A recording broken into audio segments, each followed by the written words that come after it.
G'day, guys. Wednesday. Wow. We've got a game tomorrow. We have got a game tomorrow.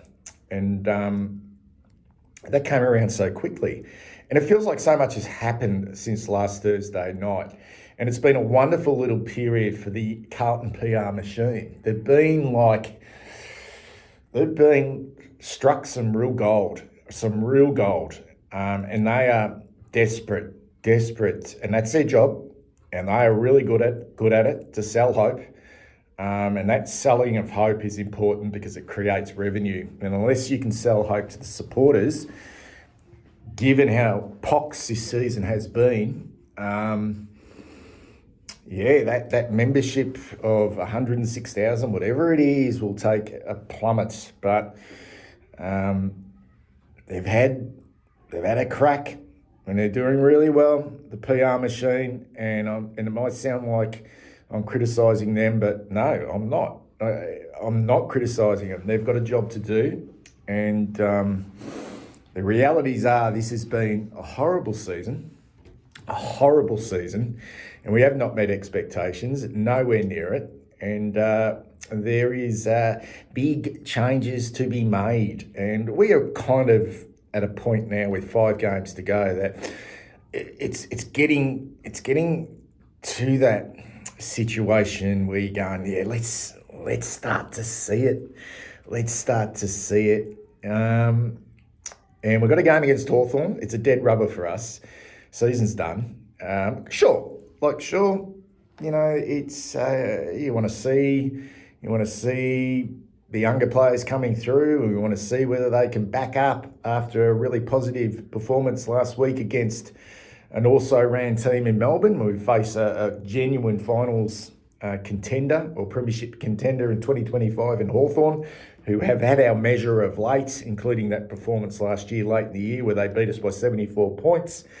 They are starting once again to bully us, which they have done for a very, very long time. At the former co-tenants of Princes Park, mind you, Hawthorn, we used to have some great battles with them through the late 1970s, into the 80s and into the early 90s, where both clubs really had a monopoly on premierships through that time. But that seems like centuries ago.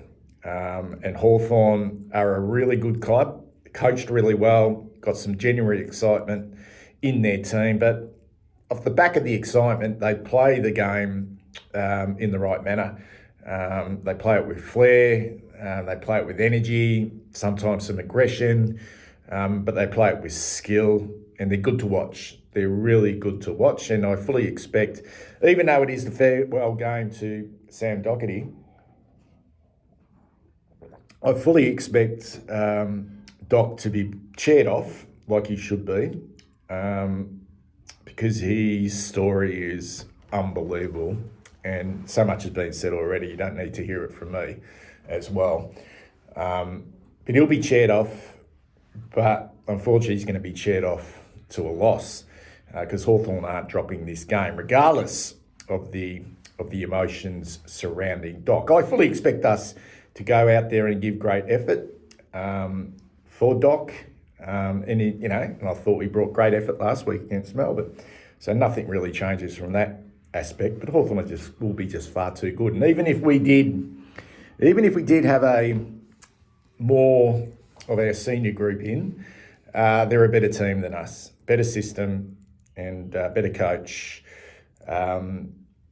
better skills. So yeah, they'd be getting the chocolates even if we had a near full strength team in. You might disagree with me with that, but that's okay. That's just the way I see it.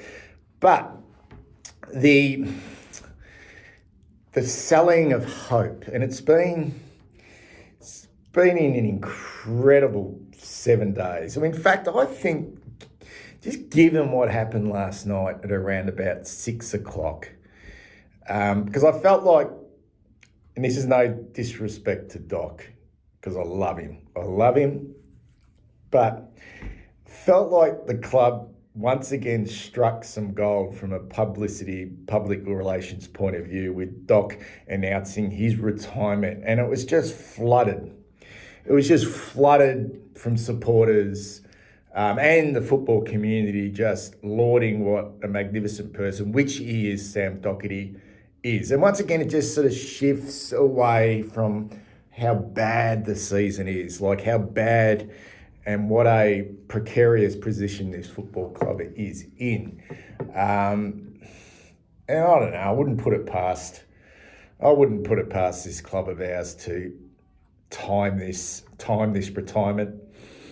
I wouldn't put it past them. That doesn't mean we can't celebrate Doc and what he's done for us, but the timing is perfect. It really is. And this is off the back of a slight shift. And I mentioned this in my review of the Melbourne game, this definite shift from the PR machine, which is Carlton, which need to sell hope. And they're good at it. And this might sound like a criticism. It isn't. It isn't a criticism. I'm actually praising them for the work that they do. Because unless you sell hope, and they're good at it, you're not going to create the investment and the revenue which we, the supporters, generate for this club. And there's no doubt after that Collingwood game, I spoke about this, that was such a bad period for the club. Like, in the amount of supporters that were threatening to jump off and just move away from this club.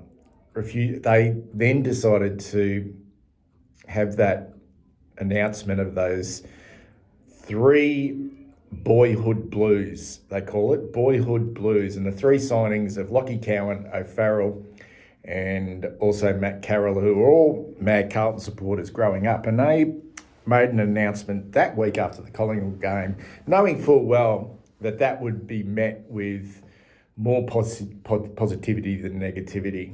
And then the signing of a forgotten stalwart in Nick Newman, and then they struck gold a week later with the announcement of Cody Walker, father and son, announcing he wants to play at Carlton, and then both Harry Dean and Cody Walker having exceptionally good under-18 national championships. It's just been like such a nice little period for the club with this shift away from the old stars, okay, that core group that have been, I suppose, the face of the club, to this new generation coming through to sell this hope. And it wasn't necessarily meant to be that way at this stage. And I'm actually thinking back now, and beating lowly Melbourne off the back of some really good signs from Carroll, Cowan, Moyer, Lord, and O'Farrell. And then the club, a beautiful bit of alliteration, called it the Baby Blues. And there it was, the Baby Blues. Our social team, our social media team went with that, the new Baby Blues. And then Ashton Moyer announced as a round 19 Rising Star nomination, and then the announcement that Sam Doherty is announcing his retirement and will be farewelled. It just was like a perfect little period for the club when you think about how bad this season is, that from a publicity point of view, people were starting to forget about how bad it's been and then starting to focus on how bright the future is. I'm not saying it's not bright. All I'm saying is we're still in the present and it's still pretty bad. It's still pretty bad, but they're on fire. They are on fire. The publicity machine of the Carlton Football Club, we're on fire, and then bang, a bit like a tennis game. A bit like a tennis game, guys, back and forward, okay? But we were winning this game from a publicity PR machine point of view. And then all of a sudden last night, Tom Morris from Channel 9 reported, which I think caught everyone by surprise a little bit, that Charlie Curnow, the golden child, the chosen one, Charlie Curnow, wants to go to the Gold Coast Suns. Now, whether you believe that to be true or not, I mean, it's got some merit. It's got some merit. But whether you want to believe it or not, it is an absolute disaster. An absolute fucking disaster. The golden child, the chosen one, the player, the person that the club, since I reckon 2018, 2019, is used as the face for our junior membership, has come out, well, he hasn't come out, but it has come out in reports that he wants out of the football club. And regardless of whether he leaves or whether he stays, it just will not ever really feel the same with him. It kind of will never really feel the same with him. And I'm just fascinated to see how our publicity machine, guys, is going to respond to this one, or whether they will respond to this. But I'm here to help. I'm actually here to help, because there's no way in the wide world, guys, that we could possibly now use Charlie Curnow as the face for our junior membership, which just, as part of that 106,000 members, and how many of that membership comes from the ages of, and they call it the Charlie's crew. Join Charlie and his big crew of junior members in 2025, and this has been going with Charlie's crew since 2019, and we've seen a gradual increase in membership through that time through Charlie's crew. And there is no way that the ages from 5 to 14, all right, you can now use Charlie's crew. They're just not going to buy it. They are not going to buy it. The kids will be devastated. He's damaged goods to the football club. From a promotional point of view, from a marketing point of view, and I'm here to help. I mean, the club hasn't given me a call yet regarding my call out to them to offer my services as a part-time recruiter. They've still yet to call me, but I know the club watch these videos, so I'm here. I'm here for them. I really am. And from the bottom of my heart, I will help them find a new face for the junior Carlton membership, because we need one, because it just generates so much revenue for the football club, so much hope for our new blue baggers coming through, that they need a young player to latch onto. And right at the moment, we've got some good ones. And I reckon this subtle shift around about 3 or 4 weeks ago, when we started to talk about the Harry O'Farrells, the Lockie Cowans and the Matthew Carrolls, and we're signing these baby blues and these boyhood blues to contracts, I reckon they knew.